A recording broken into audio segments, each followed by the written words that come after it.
Hai guys, it's me Raihan Dwiki. Video ini adalah lanjutan dari part sebelumnya.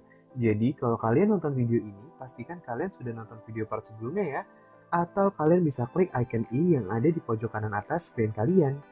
Oke, jadi di video kali ini aku akan jelasin gimana ya cara kita menginput penyusutan dan amortisasi ke dalam lampiran ISPT PPh Badan Rupiah 2010. Untuk itu, keep stay tune ya. Kita lihat di sini. Bahwasannya PT MNF Pesona Indonesia ini memiliki daftar aset tetap yang begitu banyak. Kemudian, bagaimana ya cara kita menginput daftar aset tetap yang dimiliki oleh perusahaan ini ke dalam ISPT PPh Badan Rupiah 2010? Kalau misalnya manual, pasti akan sulit. Namun, gimana ya cara kita bisa input langsung semuanya? Nanti akan aku jelasin. Tapi sebelum itu, kita harus tahu dulu nih metode penyusutan apa yang digunakan oleh perusahaan ini. Berdasarkan data yang ada, PT MNF Pesona Indonesia ini menggunakan metode penyusutan garis lurus baik untuk komersil dan fiskal. Langsung aja kita masuk ke dalam ISPT-nya yuk. Untuk kita menginput penyusutan dan amortisasi terdapat di menu SPT PPh ini, kemudian pilih lampiran khusus. Dalam lampiran khusus ini, terdapat beberapa daftar seperti daftar cabang utama perusahaan, daftar penyusutan dan amortisasi fiskal. Selain itu, terdapat pernyataan transaksi dalam hubungan istimewa, daftar fasilitas penanaman modal, penghitungan kompensasi kerugian fiskal, dan kredit pajak luar negeri. Di sini, karena kita ingin menginput penyusutan dan amortisasi fiskal, kita pilih yang ini. Kemudian, di dalam tampilan seperti ini, kita bisa melakukan penyusutan dan amortisasi secara fiskal. Sekarang, yang aku akan contohkan adalah bagaimana cara kita menginput data penyusutan secara manual. Gampang banget, tinggal klik baru, dan kita isi sesuai dengan jenis yang ditentukan dalam SPT ini, seperti ada jenis harta, kemudian ada jenis di kelompok harta, ada jenis usaha, kemudian nama harta, dan seterusnya. Nah, di sini setiap elemennya memiliki pilihan tersendiri, seperti di jenis harta terdapat harta berwujud, kelompok bangunan, harta tak berwujud.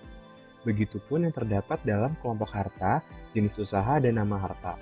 Di sini, aku akan contohin salah satu aset yang dimiliki oleh PT MNF Pesona Indonesia. Kita langsung buka datanya aja. Nah, di sini terdapat yang pertama ada building 1 dengan jenis aset bangunan permanen, tahun dan bulan perolehannya yaitu pada bulan 3 2014 dengan harga belinya 2 miliar. Kita langsung masukin aja. Di sini untuk jenis hartanya kita pilih kelompok bangunan. Kemudian untuk kelompok hartanya kita pilih yang permanen karena berdasarkan data yang ada, building 1 itu merupakan bangunan yang permanen. Untuk jenis usahanya, kita di sini pilih semua jenis usaha. Apabila kalian ingin menambahkan referensi atas jenis usaha ini, bisa klik tanda 3 titik-titik ini, kemudian klik baru, kemudian bisa input nama jenis usaha berdasarkan yang kalian inginkan. Di sini aku tutup aja karena tidak memerlukan untuk jenis usaha. Oke, kemudian di sini untuk jenis usahanya, pilih yang semua jenis usaha dan nama hartanya di sini yaitu gudang. Kemudian untuk bulan dan tahun perolehan, tadi kita tahu bahwa aset yang pertama ini dia dimiliki pada bulan Maret 2014. Kemudian untuk metode penyusutan komersilnya, berdasarkan data yang tadi sudah kita lihat bahwa perusahaan ini menggunakan metode penyusutan baik komersil dan fiskal secara garis lurus. Langsung aja di sini kita masukkan untuk harga perolehan dari aset ini yaitu sebesar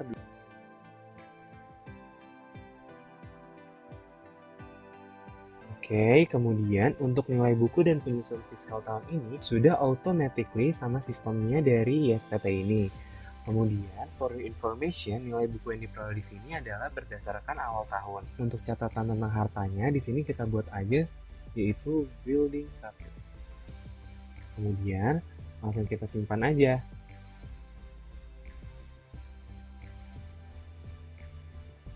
Karena kita tidak akan mungkin untuk menginput aset-aset yang dimiliki oleh perusahaan ini dengan data yang sebanyak ini, maka ada solusinya yaitu untuk mengimpor data untuk penyusutan dan amortisasi dari aset yang dimiliki oleh PT MNF Pesana Indonesia ini. Untuk caranya bagaimana? Kita langsung aja ke dalam folder di mana kita sudah pernah untuk mendownload folder tersebut, yaitu apakah kalian ingat di dalam part 1 kita pernah untuk mengekstrak file dari ISPT PPh Badan Rupiah 2010 ini? Nah, itu sama banget caranya seperti itu, tapi di sini kita bukan menginstal ya. Tapi di sini kita adalah untuk mendapatkan contoh data impor dari aplikasi ini, yaitu kita langsung buka aja foldernya dan pilih SPT Badan. Yaitu kita pilih contoh data impor dan pilih untuk contoh data impor penyusutan. Di sini kita langsung klik aja. Nah, jadi untuk contoh data impor penyusutan di sini seperti ini ya guys. Tapi kalian jangan panik karena untuk contohnya sudah terisi, ini hanya contoh aja. Jadi ini nanti bisa kita hapus dan kita bisa buat barunya. Nah, di sini dari sistemnya sudah membuat komentar-komentar atau note setiap elemen yang ada seperti untuk jenis harta. Di sini jenis harta sudah diberikan keterangan seperti untuk kolom 1 diisi dengan jenis harta, pengisian jenis harta sebanyak 1 angka, dan seterusnya. Begitu juga untuk kelompok harta, jenis usaha, nama harta, bulan perolehan, tahun perolehan, jenis penyusutan komersil, jenis penyusutan fiskal, harga perolehan, nilai sisa buku, penyusutan fiskal tahun ini, dan keterangan nama harta. Di sini untuk setiap elemennya dari sistem sudah diberikan keterangan, jadi kalian tidak perlu panik atau susah dalam mengisinya ya, karena sudah dimudahkan oleh DJP. Ini kita langsung hapus aja.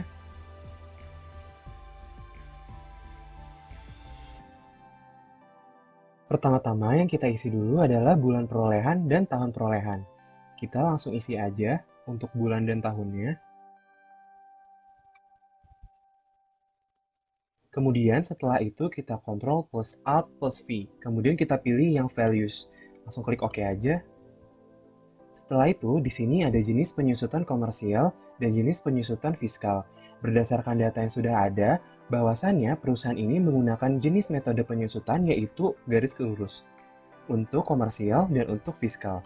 Sehingga, di sini berdasarkan keterangan yang ada, jika menggunakan metode penyusutan garis lurus, kita menggunakan angka 1, baik untuk komersil dan juga fiskal.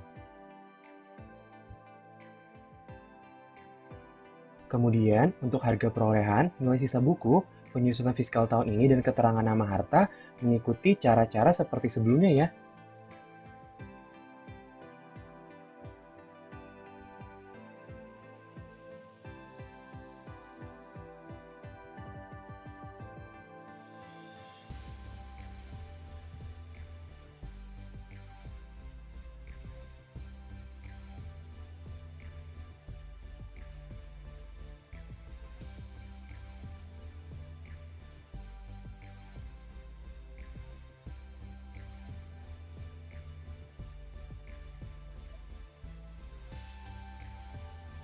Kemudian, kita tinggal mengisi nama harta, jenis usaha, dan kelompok harta, serta jenis harta. Untuk contohnya lagi adalah yang pertama yaitu building 1. Oh iya, untuk building 1 ini pada saat aku input manual udah aku hapus sebelumnya ya. Jadi di sini building 1 aku masukkan pada saat aku ingin mengimpor data penyusutan dan amortisasi tentunya. Nah, di sini kita langsung contohin aja yuk untuk building satunya. Tapi sebelum itu, di sini di dalam jenis harta sudah terdapat komen-komen baik jenis harta, kelompok harta, jenis usaha, dan nama harta sudah diberikan catatan atas jenis hartanya. Misalnya untuk kode 1 atau angka 1 itu untuk harta berwujud, kode 2 untuk kelompok bangunan, kode 3 untuk harta tak berwujud. Begitu juga dengan keterangan yang ada di kelompok harta, jenis usaha, dan nama harta. Agar lebih mudah dalam membayangkannya, kita langsung aja yuk coba di ISPT-nya. Sebagai contohnya yaitu building 1. Di dalam building 1 termasuk kelompok bangunan. Kelompok bangunan berarti kode 2. Jika harta berwujud termasuk ke dalam kode 1, harta tak berwujud masuk ke kode 3. Kemudian, kita pilih aja yang kelompok bangunan berarti kode 2. Kemudian, setelah itu di kelompok harta terdapat untuk permanen dan tidak permanen. Ini sama juga seperti sebelumnya, jika permanen termasuk ke kode 1 dan tidak permanen termasuk ke kode 2. Karena building 1 ini termasuk permanen, jadi kita pilih permanen. Jadi berurut mengikuti sebelumnya. Seperti jenis hartanya 2, dan untuk kelompok hartanya 1, jadi 21. Begitu juga untuk jenis usaha dan nama hartanya mengikuti seperti itu. Kemudian setelah itu, berarti untuk jenis usaha kita pilih 211. Kemudian untuk nama hartanya adalah gudang. Jadi, nama hartanya diisi 2111. Bagaimana? Udah kebayangkan gimana cara ngisinya untuk jenis harta, kelompok harta, jenis usaha, dan nama harta? Kita langsung isi aja yuk untuk nama hartanya. Berarti untuk nama hartanya di sini adalah tadi udah kita coba adalah 2111. Untuk ke kirinya kita tinggal by rumus aja.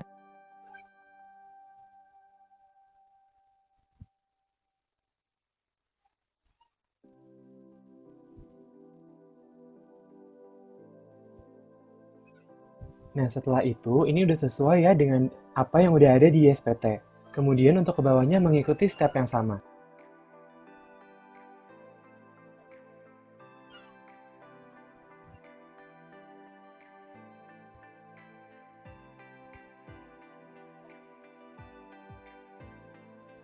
Kemudian, setelah selesai semua mengisi, kita tinggal di Save As aja.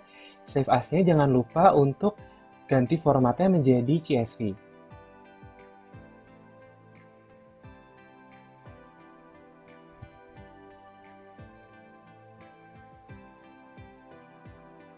Jangan lupa untuk ganti formatnya CSV, delimited ya.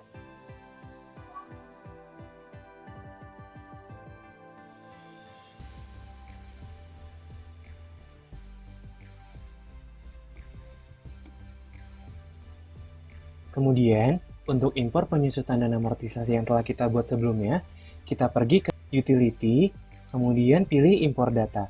Di sini jangan lupa untuk pilih yang penyusutan dan amortisasi fiskal badan. Untuk tahun pajaknya juga diganti, yaitu tahun 2018. Langsung kita klik search aja untuk mencari dokumen di mana kita menyimpannya.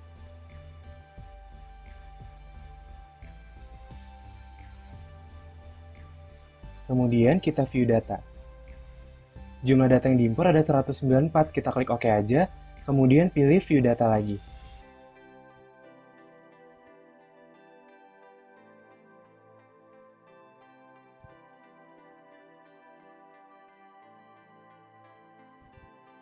Setelah berhasil impor datanya, kita klik impor. Proses impor selesai, kemudian tidak ada data yang gagal untuk diimpor. Kita klik OK aja, kemudian kita close. Kalian bisa cek lagi ke menu SPT PPH, kemudian ke lampiran khusus dan pilih daftar penyusutan dan amortisasi fiskal. Di sini untuk daftar penyusutan fiskal dan daftar amortisasi fiskal sudah terinput di sini semua ya. Kemudian kita langsung isi aja ini untuk jumlah penyusutan komersilnya sama untuk jumlah amortisasi komersil. Untuk biaya penyusutan dan biaya amortisasinya sebesar 424 juta untuk biaya penyusutan dan amortisasinya sebesar 283 juta.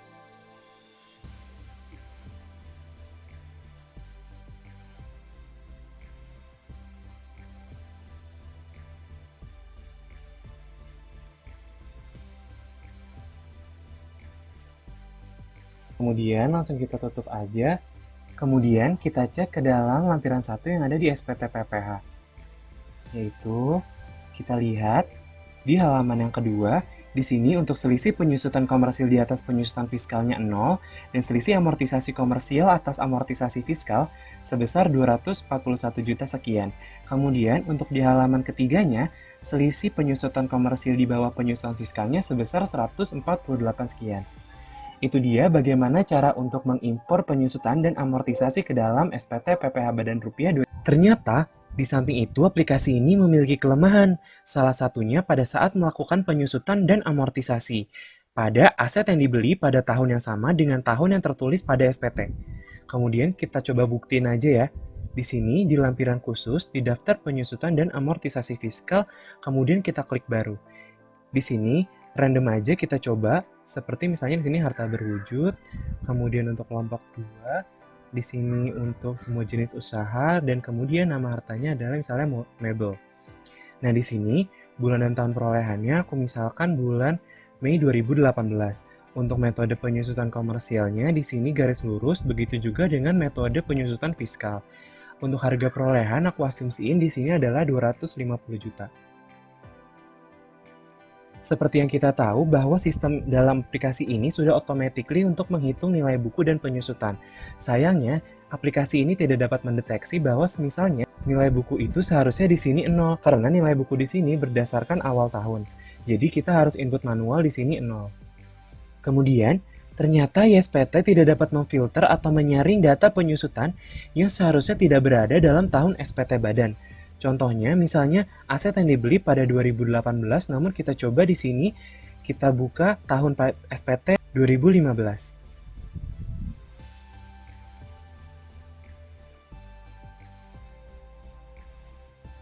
Kemudian kita impor datanya sama seperti sebelumnya.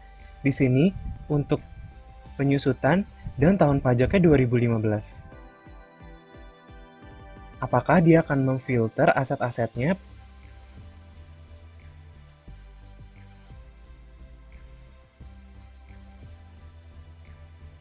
Nah, padahal kan kita mengisi SPT-nya tahun 2015 dan di sini aset yang diperoleh itu bukan tahun 2015, tapi dalam aplikasi ini tetap dapat menginput dan tidak ada error log sama sekali atau peringatan bahwa aset yang diinput salah. Di sini menjadi kelemahan dari sistem ini. Selesai sudah kita input manual dan impor penyusutan dan amortisasi ke dalam lampiran ISPT PPh Badan Rupiah 2010 ini. Pastikan kalian isi sesuai dengan apa yang udah aku jelasin sebelumnya ya. Kalau kalian ikutin step aku dari awal, pasti kalian bisa. Komen di bawah ya saran ke kalian ke aku untuk membuat video apa lagi ke depannya. Terus jangan lupa untuk subscribe dan nyalain bell notification-nya, biar kalian tahu kalau aku upload video baru. Oh iya, like dan share video ini yang banyak ya, biar semua orang menjadi cerdas pajak sama seperti kalian. Thank you and see ya!